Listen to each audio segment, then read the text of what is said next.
વિદ્યુત ક્ષેત્ર ભાગ 2 તરફ આપણે હવે પ્રયાણ કરીએ. બરાબર. હવે જો આપણે વિદ્યુત ક્ષેત્રમાં જોઈ ગયા હતા પ્લસ ક્યુ વિદ્યુત ભારનું વિદ્યુત ક્ષેત્ર, માઇનસ ક્યુ વિદ્યુત ભારનું વિદ્યુત ક્ષેત્ર. હવે આ એક વસ્તુ છે વિદ્યુત ક્ષેત્રમાં જાણવા જેવી બાબત, એટલે કે યાદ રાખવા જેવી બાબત. યાદ રાખો વિદ્યુત ક્ષેત્રમાં કે આપણી પાસે અહીં આગળ આ એ બિંદુ પાસે એક કયો વિદ્યુત ભાર છે કે Q1 એ બિંદુ પાસે, એનાથી R અંતરે B પાસે કયો વિદ્યુત ભાર છે Q2. Q1 Q2 ગમે તે મૂલ્ય ના હોય. બરાબર. અત્યારે આપણે અહીંયા આગળ એમ કહીએ આ અંતર કેટલું R. બરાબર. એટલે બે વિદ્યુત ભાર વચ્ચેનું અંતર R.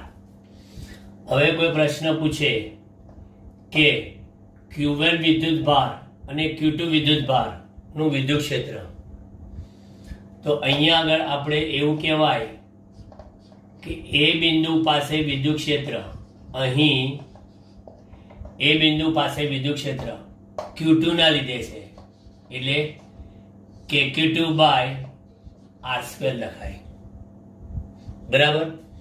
અને બી બિંદુ પાસે વિદ્યુત ક્ષેત્ર કહીએ તો EB બરાબર કેટલું, તો કે બી બિંદુ પાસે આનું,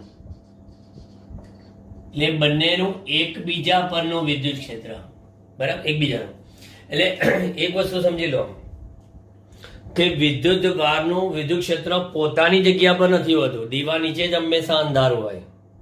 દીવા નીચે જ અંધારું હોય. એટલે એ બિંદુ પાસે Q1 ના લીધે વિદ્યુત ક્ષેત્ર ના હોય અને બી બિંદુ પાસે Q2 ના લીધે ના હોય. બરાબર.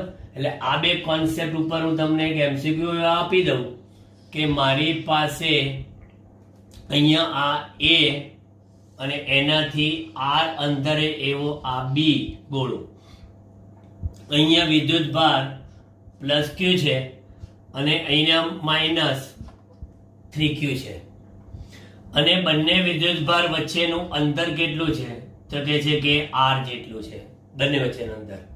હવે હું તમને એવો પ્રશ્ન આપું છું કે અહીં EA બરાબર જો E હોય તો EA બરાબર E હોય તો EB બરાબર શોધો. બોલો, વિચારો. 5 મિનિટ માટેનો સમય આપો. 5 તો વધારે કહેવાય. 1 મિનિટ માટેનો સમય.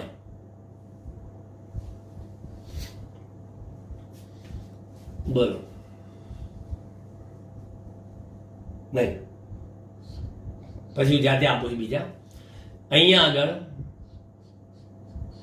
EA લખવું હોય તો EA બરાબર કેટલા છે, તો કે -3Q ના લીધે, એટલે -3KQ બાય R². એટલે એને તમે શું કહો છો, એ તો E કીધેલા છે E બરાબર. બરાબર. તો આપણે ઇમ્પ્લાઇઝ એવું લખી શકીએ કે KQ બાય R² બરાબર કેટલા, તો કે છે કે -E/3. ચલો હવે આગળ. EB બરાબર કેટલા, તો કે EB બરાબર બી બિંદુ આગળ આના લીધે હમણાં જ કીધું એ KQ બાય R². અરે KQ બાય R² બરાબર તો કેટલા, -E/3. બરાબર. આ આપણો આન્સર. બરાબર. હવે આ જે મેં તમને કીધું, બરાબર, એ જરા આ self study program, it's called the your homework. કે નંબર 1 અંતર આપણે બધામાં R લઈશું, બરાબર -2Q બરાબર અને q/2 પ્લસ અંતર r અને અહીંયા આગળ EA બરાબર 2e EB બરાબર શોધો બીજું ફરી પાછું A B બંને વચ્ચેનું અંતર r અહીંયા આગળ -4q અહીંયા આગળ -2q EB બરાબર -e તો EA બરાબર કેટલા બરાબર આ બે કરશો એટલે તમારે આની પરથી પ્રેક્ટિસ થઈ જશે કોમ્પિટિટિવમાં ગુજકેટમાં આ પ્રકારનો હતો MCQ બરાબર કે દરેક વિદ્યુતભારનું એકબીજાને ના જો આનો વિદ્યુત ક્ષેત્ર અહીંયા અને આનો વિદ્યુત ક્ષેત્ર અહીંયા સ્વતંત્ર રીતે વિદ્યુત ક્ષેત્ર શોધ્યા આપણે બરાબર હવે વિદ્યુત ક્ષેત્રમાં બીજી એક વસ્તુ યાદ રાખવા જેવી છે આમાં જ બતાવું તમને બરાબર એક આ જ વસ્તુ યાદ રાખજો વિદ્યુત ક્ષેત્ર કે મારી પાસે કોઈ ઉગમ બિંદુ O ની સંદર્ભે કેપિટલ Q નો સાન સદિશ એ સદિશ R છે સાન સદિશ એ સદિશ R છે હવે અહીંયા આગળ એક બિંદુ P છે બરાબર અને એનો સાન સદિશ એ કયો છે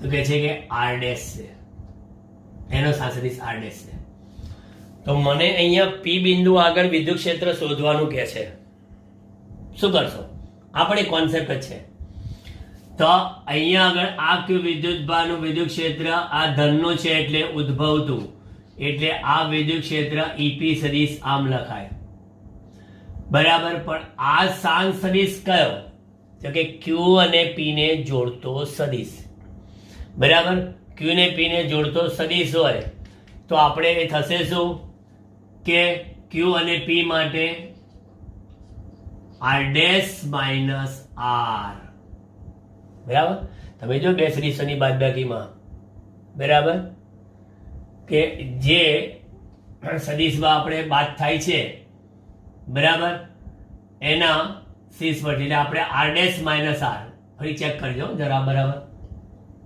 કે જે બિંદુએ આપણે વિદ્યુત ક્ષેત્ર શોધવો છે એનો સાન સદિશ પહેલા જેના વડે છે એનો સાન સદિશ પછી એટલે P બિંદુ આગળ સદિશ EP બરાબર KQ અપોન માનાંકમાં જઈએ તો કે આપણે અત્યાર સુધી KQ/2 લખ્યા પણ એ KQ/2 માં આપેલા Q ને ઉગમ બિંદુ પર રાખી છે એટલે તો અહીંયા આગળ સાન સદિશ કયો તો કે P નો માઇનસ સાન સદિશ કોનો Q નો અને એના શું લખાશે Q અને અહીં લખાશે R' માઇનસ R બરાબર આ એક યાદ રાખજો જે બિંદુએ ક્ષેત્ર શોધવું છે એનો સદિશ પહેલા જેના વડે શોધવું છે એનો સદિશ પછી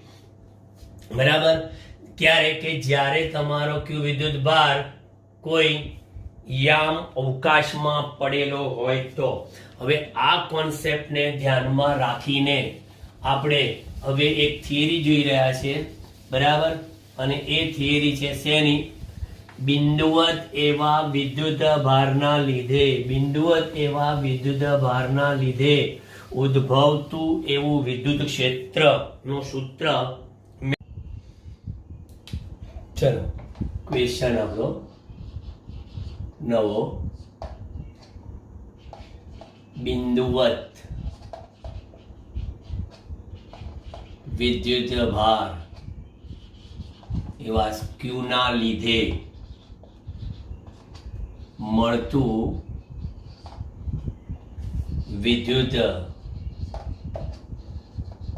ક્ષેત્રનું સૂત્ર મેળવો આ આપણો ક્વેશ્ચન છે બરાબર હવે એ ક્વેશ્ચનની આકૃતિ આપણે બતાવીએ, બરાબર. ત્રિપારિમાણિક કાર્ટેશિયન યામાક્ષ પદ્ધતિ એટલે આ ઓ એક્સ વાય અને ઝેડ ત્રિપારિમાણિક કાર્ટેશિયન યામાક્ષ પદ્ધતિ. એમાં ઉગમ બિંદુ પર આપણે મૂકીશું કયા વિદ્યુત ભારને? બિંદુવત એવા વિદ્યુત ભાર ક્યુ ને, બરાબર. અને તેનાથી આર સાન સદિશ અંતરે આવેલા બિંદુ પી પાસે આપણે વિદ્યુત ક્ષેત્ર મેળવવું છે. તો આપણે અહીંયા પી બિંદુ આગળ શું મૂકીશું? પરીક્ષણ એવો વિદ્યુત ભાર. તો આ ક્યુ ના લીધે આ Q0 પર આ દિશામાં શું લાગશે? અપાકર્ષણ બળ એવું સદિશ F, કે જે સદિશ F R છે, બરાબર. હવે સદિશ FR ની કિંમત કેટલી? કે સદિશ FR બરાબર K into Q into Q0 upon magnitude. ધ્યાન આપજો, આ જે પી બિંદુ છે એ આર સાન સદિશે છે, એટલે ત્યાં આપણે વિદ્યુત ક્ષેત્ર શોધવું છે. અને ક્યુ છે એ ઉગમ બિંદુ પર છે, એટલે એનો સાન સદિશ શું? 0 સદિશ, એટલે આર માઇનસ 0 મેગ્નિટ્યુડમાં. અને એનો શું લખશો તમે? તો કે એનો ક્યુ અને કૌંસમાં સદિશ આર માઇનસ 0 સદિશ, બરાબર. અત્યારે આપણે 0 સદિશ તરીકે લઈએ છીએ. બીજું, હવે આને લખવું હોય તો કે Q Q0 upon magnitude of R નો ક્યુ, અને અહીંયા લખી શકાય આર સદિશ, બરાબર. તો માટે મને અહીંયા આગળ સદિશ F ઓફ આર સાન સદિશે કેટલું મળે છે? કે Q0 અપોન આર ક્યુબ ના લખવા તો આર સ્ક્વેર, અને લખશો અહીં સદિશ આર ભાગ્યા આર. એટલે આને આમ પણ લખાય કે Q0 upon R square into R caret, બરાબર. હવે આ બળની કિંમત આપણે આગળ સમજાવ્યું વિદ્યુત ક્ષેત્રમાં કે Q0 બદલો તોય બદલાય, બરાબર. તો મારે Q નું વિદ્યુત ક્ષેત્ર જોઈતું હોય તો Q નું વિદ્યુત ક્ષેત્ર મેળવવા માટે આ જે બળ છે મારી પાસે એને શેના વડે ભાગી દઉં? Q0 વડે, બરાબર.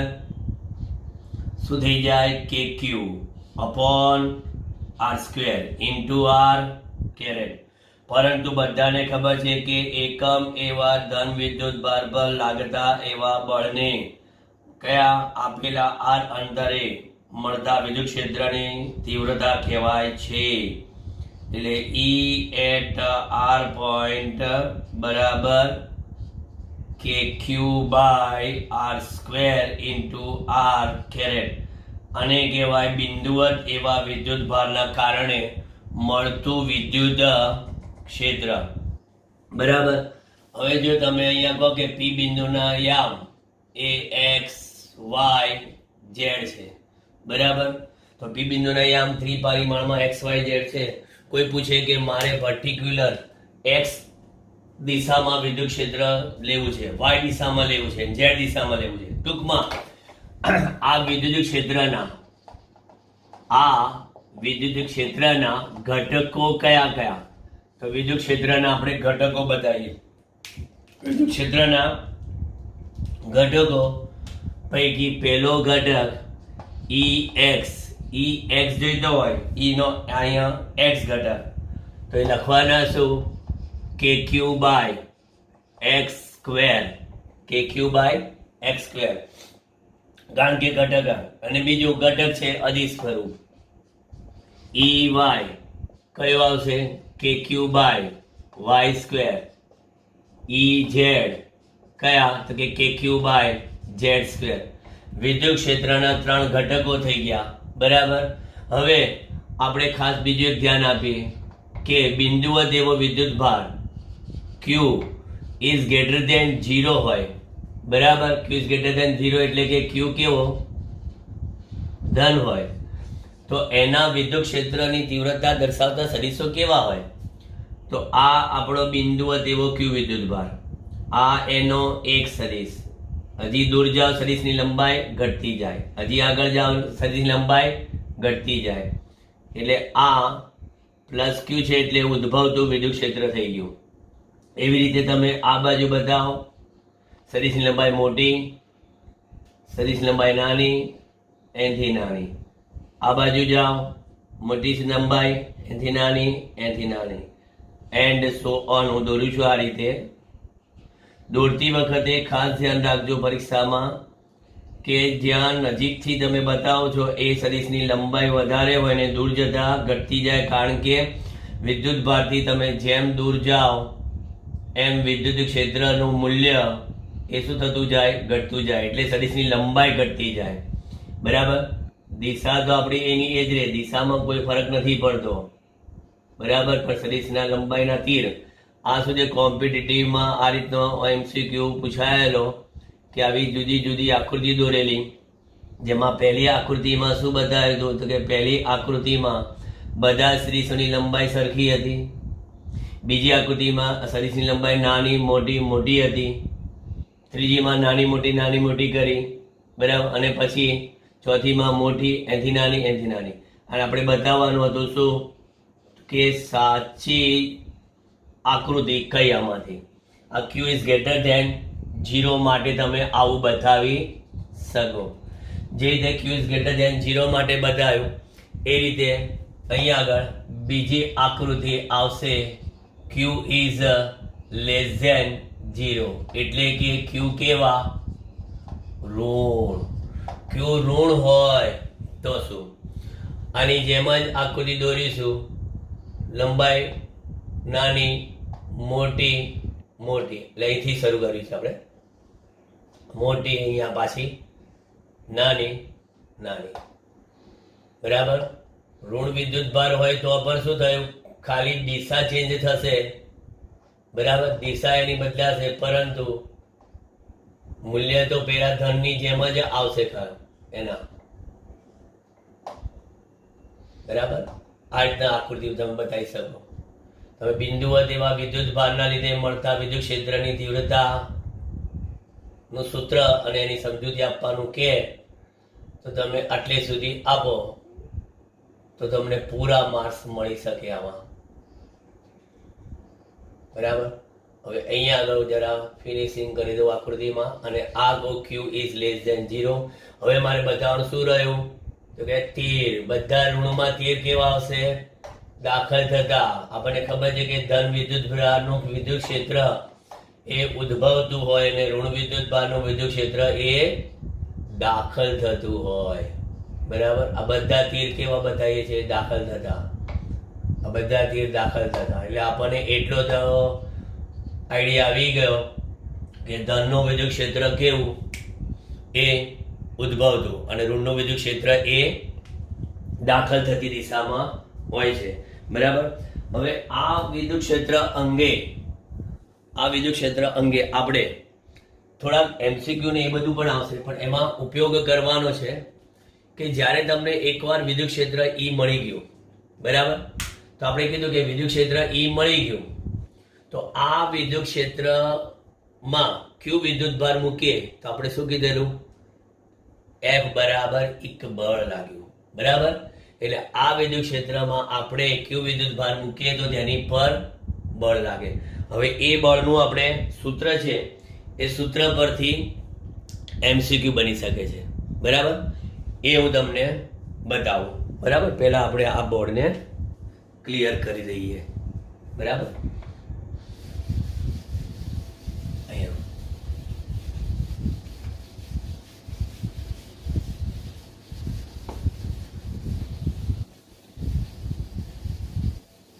ચાલો દરેક થિયરી વિદ્યાર્થી મિત્રો લખીને તૈયાર કરજો તો જ આવડશે.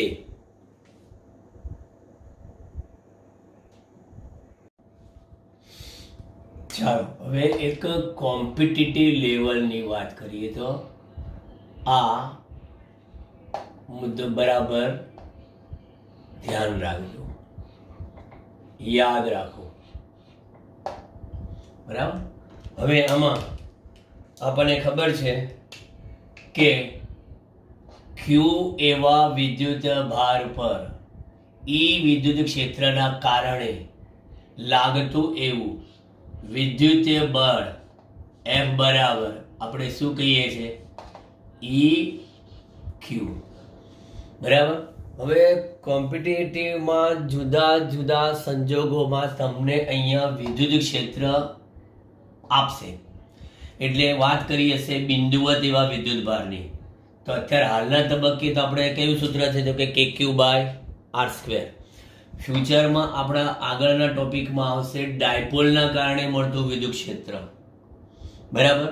પછી આગળના ટોપિકમાં આવશે કે વિદ્યુત ક્ષેત્ર માટે પણ સંપાતપણાનો સિદ્ધાંત છે કે કોઈ આપેલા બિંદુએ અનેક વિદ્યુત ભારના કારણે વિદ્યુત ક્ષેત્ર શોધવું હોય તો કેવી રીતે શોધી શકાય. બીજું, એમાં એ વિદ્યુત ભાર અવકાશમાં કેવા અસતત રીતે પથરાયેલા હોય, કાં તો એક રેખામાં સતત રીતે વિતરિત થયેલા હોય, કાં તો કોઈ સમતલમાં સતત રીતે વિતરિત થયેલા હોય, કાં તો કોઈ ઘનફળમાં સતત રીતે વિતરિત થયેલા હોય, કાં તો કોઈ ગોળાકાર કવચમાં વિતરિત થયેલા હોય. બરાબર. એટલે જુદી જુદી પરિસ્થિતિમાં વિદ્યુત ભારો વિતરિત થયેલા હોય તો આપણે વિદ્યુત ક્ષેત્ર શોધવાના સૂત્રો આગળ ઉપર આવશે. એના અંગેનો એક ચોક્કસ ઇમ્પોર્ટન્ટ એવો નિયમ ગાઉસનું પ્રમેય પણ આવશે. બરાબર. એટલે અત્યારે આપણે M બરાબર EQમાં E ખાલી E જ રાખીશું. બરાબર. Q તરીકે આપણે ફ્યુચરમાં આવશે કે Q તરીકે ઇલેક્ટ્રોન હોઈ શકે, પ્રોટોન હોઈ શકે, ન્યુટ્રોન હોઈ શકે અને આલ્ફા કણ પણ હોઈ શકે. હવે અહીંયા આગળ F બરાબરમાં શું કરો છો? તો કે MA બરાબર શું લખશો? તો કે MA બરાબર EQ.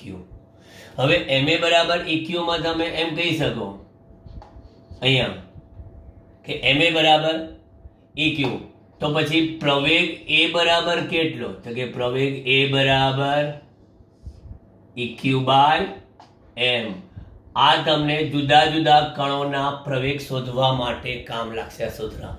કે આલ્ફા કણનો પ્રવેગ કેટલો? તો અહીંયા આલ્ફા કણનું દળ. પરંતુ સેપરેટ નહીં પૂછે, આ લોકો સરખામણી પૂછશે કે સમાન એવા ક્ષેત્રમાં આલ્ફા કણ અને ન્યુટ્રોન કણને મૂકવામાં આવે તો તેમના પ્રવેગનો ગુણોત્તર કેટલો? તો કે પ્રવેગ ચલે છે Q/m. ક્યારે આવું બને? કે જ્યારે E કેવા હોય? અચળ હોય તો જ. બરાબર. પણ ઇલેક્ટ્રોન પ્રોટોનને કરાવડા તો એમાં Q પણ સરખા થઈ જાય. બરાબર. એ રીતે હવે અહીંયા આગળ પ્રવેગ શોધવા માટે ઉપયોગ શું કરશો? ગતિના સમીકરણો. બરાબર. એના પરથી ગતિના સમીકરણો પરથી ગતિનું સમીકરણ એક કયું? V બરાબર V0 વત્તા AT. બીજું કયું આપણે? તો કે V² માઇનસ V0² બરાબર ટ્વાઇસ AD. ત્રીજું કયું? તો કે છે કે D બરાબર V0t વત્તા 1/2 AT². સ્થિર વિદ્યુતના કિસ્સામાં આ દરેક સમીકરણમાં V0 બરાબર 0 મૂકતા. બરાબર. V0 બરાબર 0 મૂકશો તો આપણી પાસે અહીંયા પહેલું સમીકરણ શું બન્યું? તો કે છે કે V બરાબર AT બન્યું. હવે V બરાબર AT બન્યું તો પછી પ્રવેગની જગ્યા પર લખવું હોય તો પ્રવેગ A બરાબર શું લખાય? તો કે V/t. તો અહીંયા આપણા ઉપલા સૂત્રની વાત કરીએ તો M એની જગ્યા પર V/t બરાબર કેટલું? EQ. તો પછી મને મળશે અહીંયા MV એટલે કે વેગમાન. તો વેગમાન P બરાબર કેટલું? તો કે EQ/t બરાબર આ વેગમાન મળી ગયું, બરાબર વેગમાન કોઈ બી કણનું, બરાબર વેગમાન mv બરાબર p બરાબર eqt. તો પછી વેગમાન પરથી મને મળશે ગતિ ઉર્જા કોઈ બી કણની k બરાબર કેટલી, તો કે બધાને ખબર છે p²/2m. તો p²/2m એટલે અહીંયા p² એટલે કે e²q²t²/2m બરાબર. હવે આ ગતિ ઉર્જાનું જે સૂત્ર આવ્યું એમાં આપણે એવું કહી શકીએ કે ગતિ ઉર્જા ચલે છે કયું, તો કે q² અપોન કેટલા m. પણ આવું ક્યારે બનશે, તો કહે છે કે e અને t સમય બંને કેવા લીધા હશે, અચળ. એટલે આનો અર્થ એ તો કે સમાન એવા વિદ્યુત ક્ષેત્રમાં સરખા સમયમાં ગતિ કરતા એવા આલ્ફા અને પ્રોટોન કણની ગતિ ઉર્જાનો ગુણોત્તર શોધો. તો એમાં તમારે આ સૂત્ર કામ લાગશે, k એટલે છે q²/m. આ એક સમીકરણ પરથી તમે લખ્યું, બરાબર. હવે એક સમીકરણ પરથી લખ્યું, હવે બીજું અહીંયા ધ્યાન આપો. બીજું સમીકરણનો ઉપયોગ કરવો હોય તો બીજા સમીકરણમાં 0 મૂકી દો, અહીંયા v0 બરાબર. તો શું થશે, v² બરાબર ટ્વાઇસ ad બરાબર. તો પ્રવેગ a બરાબર v²/2d. તો ફરી પાછા આપણે અહીંયા આગળ આવી જાઓ, તો કે m અને a ની જગ્યા પર v²/2d બરાબર કેટલા, eq. ઓકે, ફરી મને મળી ગતિ ઉર્જા કેપિટલ K બરાબર 1/2 mv², અને 1/2 mv² બરાબર શું આવી, eqd આવી, બરાબર 1/2 mv² બરાબર eqd. આપણને મળી ગઈ શું, ગતિ ઉર્જા, બરાબર. અને ત્રીજાનો ઉપયોગ એક દાખલામાં આવશે, જ્યારે આ દાખલો હશે ત્યારે હું યાદ કરાવીશ તમને કે એમાં v0 બરાબર 0 મૂકી દો તો શું થશે કે v0 બરાબર 0, તો d બરાબર 1/2 at². તો v બરાબર 1/2 at², તો પછી a બરાબર કેટલા, 2d/t². તો 2d/t² મૂકી દો તો પછી શું થશે, ma માં a ની જગ્યા પર 2d/t², બરાબર, અને ઇક્વલ ટુ eq, બરાબર. હવે તમને થશે કે કાં તો અહીંયા કહે છે કે અંતર કેટલું કાપશે એ શોધવાનો દાખલો પૂછે, કાં તો કે જે સમય કેટલો લાગે પૂછે. તો અહીંયા હું સમયને સૂત્ર કરતા બનાવું તો t² બરાબર શું લખાય, તો કે t² બરાબર 2md અપોન કેટલા, eq, બરાબર. એટલે ફાઇનલી મને અહીંયા આગળ સમયનું સૂત્ર મળશે. આપણે આ દાખલો છે ને આવો આવશે આનો, બરાબર. 2 જે કણ હોય એનું આ દળ જેટલું અંતર કાપે તે અંતર અને ભાગ્યા eq, બરાબર. આ સૂત્ર આવ્યું. હવે એમાં હું તમને કહી દઉં કે આ સમય t ચલે છે, બરાબર, સમય t ચલે છે. જો d અને e સરખા રાખીએ તો શું આવશે કે સમય ચલે છે √m અપોન q. ક્યારે આવું બનશે કે જ્યારે d અને e બંને કેવા હોય, અચળ હોય ત્યારે, બરાબર. હવે તમને થશે કે આ બધું તો સાહેબ બરાબર, પણ મને આ લોકોએ કણ કયો આપ્યો છે એ કહો, પછી એનું દળ કહો, અને પછી એનો વિદ્યુત ભાર કહો. દળ m, વિદ્યુત ભાર q. એટલે આ કોષ્ટક જરા મગજમાં યાદ રાખવું જ રહ્યું, બરાબર. કણનું નામ, બરાબર. કણ તરીકે આપણે પહેલો જે લઈએ છીએ કણ તો કે ઇલેક્ટ્રોન, બરાબર. કણ તરીકે આપણે ઇલેક્ટ્રોન લઈએ. હવે આ ઇલેક્ટ્રોનને લીધો તો એનું દળ, તો કે બધાને ખબર છે કે ઇલેક્ટ્રોનનું દળ me બરાબર 9.1 ઇન્ટુ 10⁻³ kg. અને એનો વીજભાર કેટલો, તો કે એનો વીજભાર જોવા જઈએ તો 1.6 into 10⁻⁻19 કુલમ. ચલો આ તો બધાય જાણે છે.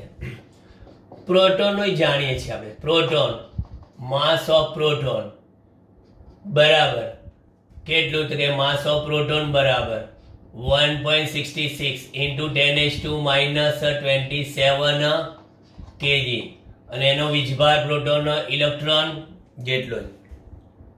આપણને ખબર છે કે પ્રોટોનનું દળ ઇલેક્ટ્રોન કરતા કેટલું વધારે છે? તો કે છે કે પ્રોટોન દળ એ ઇલેક્ટ્રોન કરતા 1836.12 ગણો વધારે છે. બરાબર. ચલો પછી અહીંયા આગળ ડ્યુટેરોનની વાત કરીએ. ડ્યુટેરોન કણ. ડ્યુટેરોનનું કણનું દળ કેટલું? તો કે ડ્યુટેરોનનું દળ એ પ્રોટોન કરતા બમણું, પણ વીજભાર કેટલો? એટલો જ. અને છેલ્લો ઇમ્પોર્ટન્ટ કણ છે કયો? આલ્ફા કણ. એનું દળ કેટલું? 4 mp. બરાબર, 4 mp. અને આનો વીજભાર કેટલો? તો કે છે 2e જેટલો. હવે જ્યારે કોઈ કમ્પેરિઝનના સૂત્રો તમારી આગળ આવે ત્યારે તમારે આ કોષ્ટકનો ઉપયોગ કરીને MCQ પર ઝપાટો બોલાઈ એકાય.